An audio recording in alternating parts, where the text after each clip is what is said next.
Obrigada, eu que agradeço.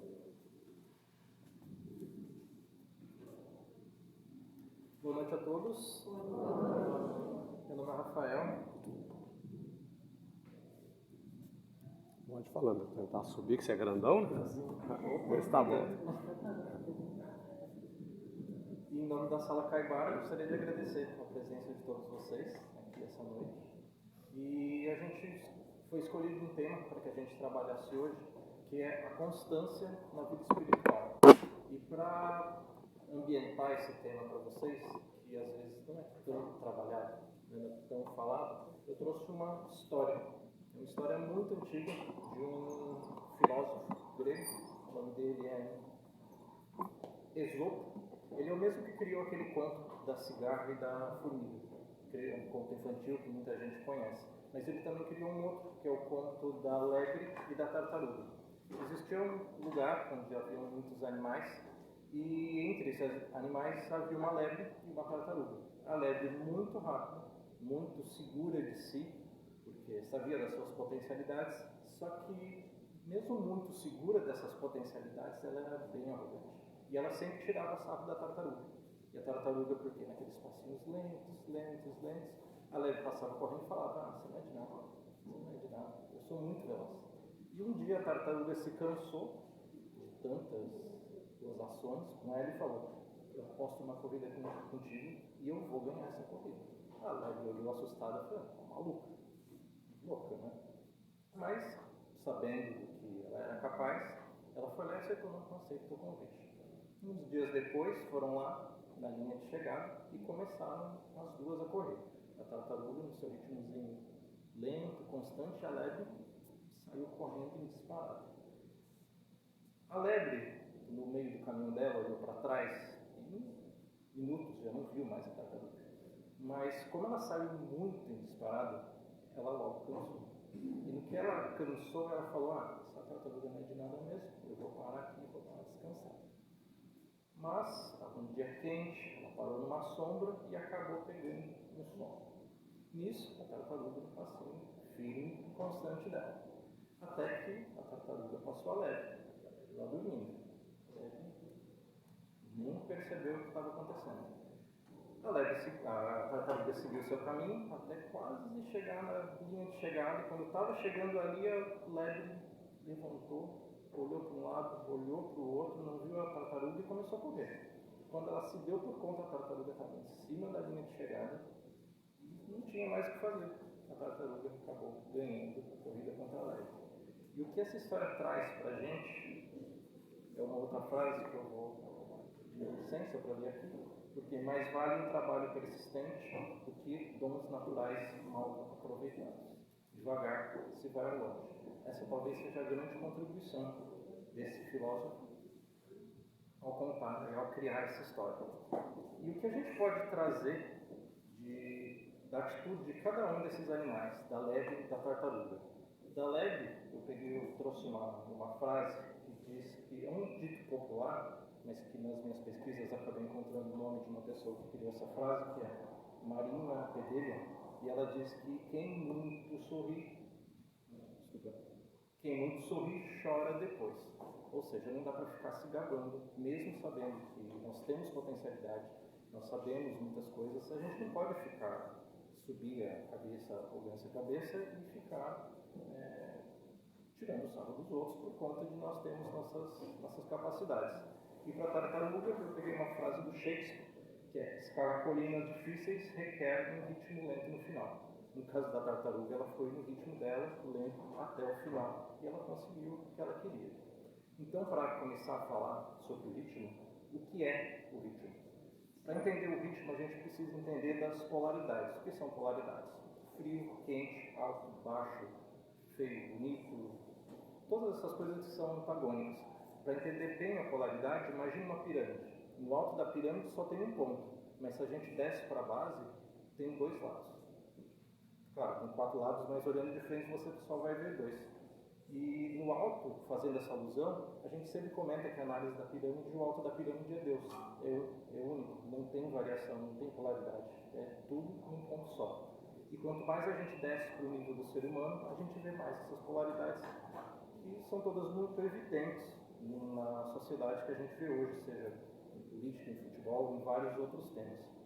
E também, um outro exemplo que eu gosto bastante de utilizar é o exemplo do pêndulo. O pêndulo, uma corda com um pezinho embaixo, se você puxa ele e solta para o lado, ele vai na mesma medida para o outro lado.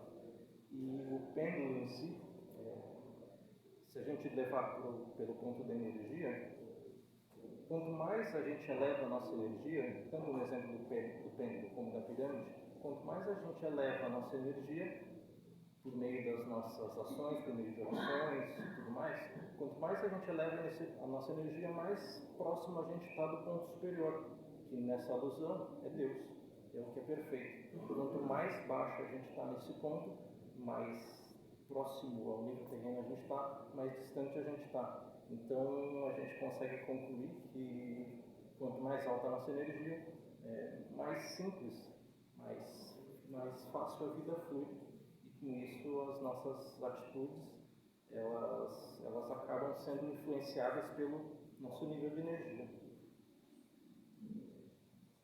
Para explicar um pouquinho mais do ritmo, eu vou citar um trecho do livro que se chama Caibali, onde ele dá uma definição que para mim é muito esclarecedora nesse sentido. O ritmo, para o autor do livro, tudo tem fluxo e refluxo, tudo tem suas marés, tudo sobe, tudo desce, tudo se manifesta por oscilações compensadas. A medida do movimento à direita é a medida do movimento à esquerda, e o ritmo é justamente essa compensação, que fica indo e voltando. E para dar exemplos, que existem muitos sobre o ritmo, a gente tem o próprio exemplo da criação do universo. Lá atrás, nos primórdios do universo, no Big Bang, houve uma grande explosão e desde essa explosão o universo vem expandindo. E do que ele se expande, planetas se criam, também no seu ritmo. A Terra, por exemplo, a Terra tem um pouco mais de 5 bilhões de anos, desde que ela foi concebida do jeito que ela é.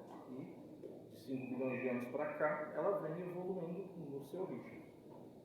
Outros exemplos que a gente tem também é o nascimento de outras estrelas, outros sóis como o nosso Sol. E dentro do ritmo, dentro dessa criação, a gente pode verificar como as estações do ano, que aconteça o que acontecer, vai ser sempre inverno, verão, outono, inverno, sempre nesse ritmo. E saindo um pouco dessa questão de planetas, a gente tem um ritmo, talvez a forma mais conhecida que a gente tem para falar do ritmo, que é a música. E o que é o ritmo na música? É o espaço de tempo entre o som e o sem som. Quanto mais acelerado é esse espaço entre o som e o não som, mais a gente sente que mais acelerada é a música.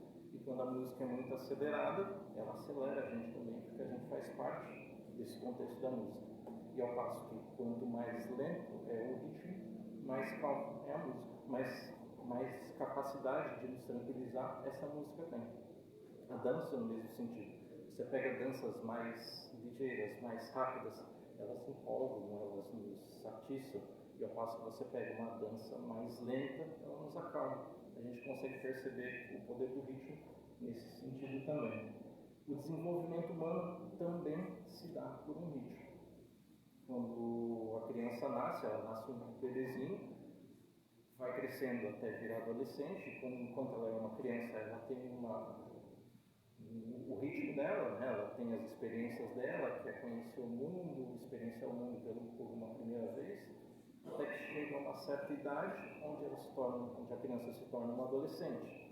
E do momento que ela se torna uma adolescente, ela passa a questionar o mundo, ela vai para o mundo, ela sai um pouquinho da aba dos pais e começa a experienciar o mundo como um todo, até que chega um ponto onde ela se torna um adulto.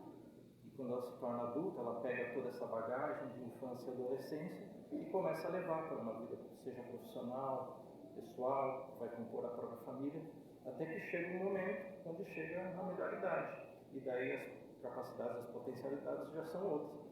Já existe mais um interesse em compartilhar todo o conhecimento que essa pessoa adquiriu. Existe um cuidado maior com a vida como um todo, a visão da vida de uma outra forma. E esse é o ritmo do desenvolvimento humano. Um outro exemplo que a gente pode ter, que é muito próximo a nós, é o exemplo da gestação de uma nova criança, onde no momento da concepção até a 10ª semana mais ou menos, acontece uma revolução dentro do ventre da mulher. Uma coisinha microscópica se transforma num pequeno feto, cresce numa velocidade astronômica, 10 semanas já vira algo um pouquinho maior, e a partir dali, da 10ª semana até da 10ª semana em diante, mais algumas semanas após, os sistemas do feto vão se criando, vão se transformando, e no final da 25ª semana já é algo muito próximo ao um bebê. E depois dessa 26ª semana até o momento do parto, acontece um aumento do volume do feto e o corpo da mulher vai se preparando. Tudo isso num ritmo constante. Outro exemplo muito próximo de todos nós que moramos no litoral sobre o ritmo é o ritmo das marés. O ritmo da maré basicamente é de 6 em 6 horas, a maré vai até de um ponto máximo até um ponto mais baixo.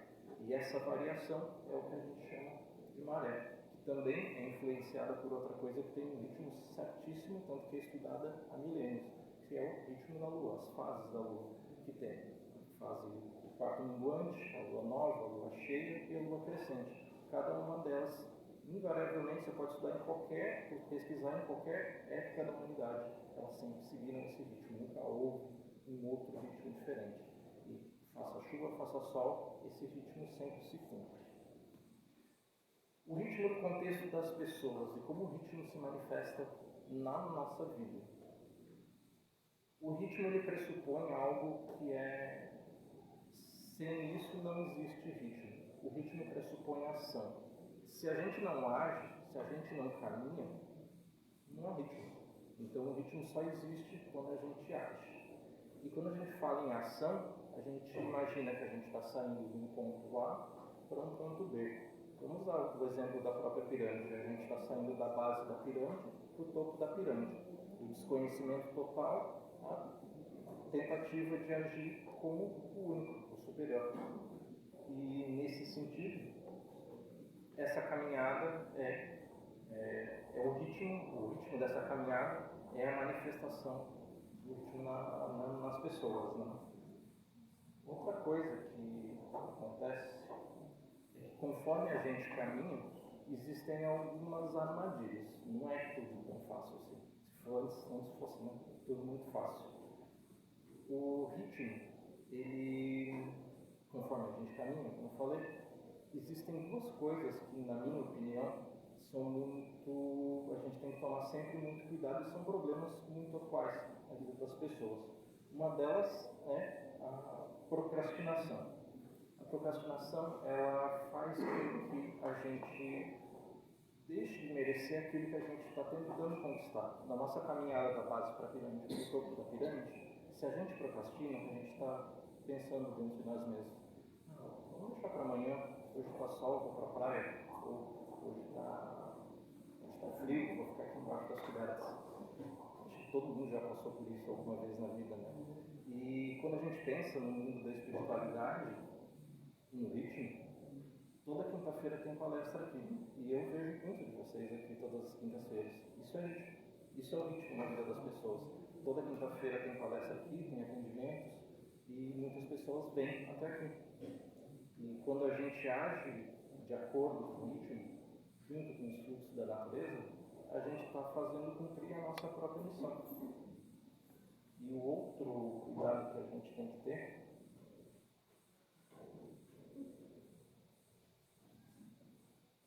é o imediatismo. O imediatismo é algo muito notório na nossa sociedade. Eu tenho um palpite, não é? Corrijam se eu estiver errado, mas é um palpite meu. Esse imediatismo surgiu muito com o advento da internet. Hoje, nos nossos celulares meus, a gente tem acesso a praticamente qualquer informação que a gente quiser de qualquer lugar do mundo. Não, literalmente, na palma das nossas mãos. Mas, o que acontece? Nem tudo na vida vem tão rápido quanto a informação de um telefone que a gente precisa, que a gente pode simplesmente entrar na internet, pesquisar o número do telefone do centro aqui de Santa Luzia e receber o número desse telefone. As coisas não acontecem tão rápido assim. E para explicar essa questão do imediatismo, o quanto ela é perigosa, foi feito um acompanhamento, não chegou a ser um estudo, mas um acompanhamento que acabou virando tema de um livro, que é um livro muito famoso, que chama Foras de Série, se eu não me engano, onde um psicólogo ele acabou percebendo pessoas que conquistavam coisas incríveis na vida, mas coisas muito grandes mesmo, depois vou dar alguns exemplos.